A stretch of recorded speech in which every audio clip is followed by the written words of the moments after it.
বোঝে না ধর্ম কাহিনী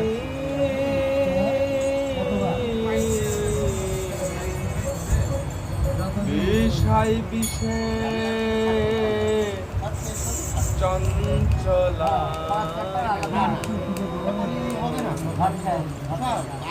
এবার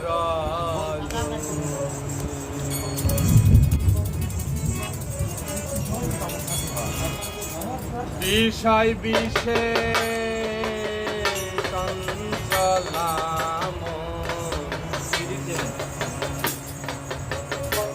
এবার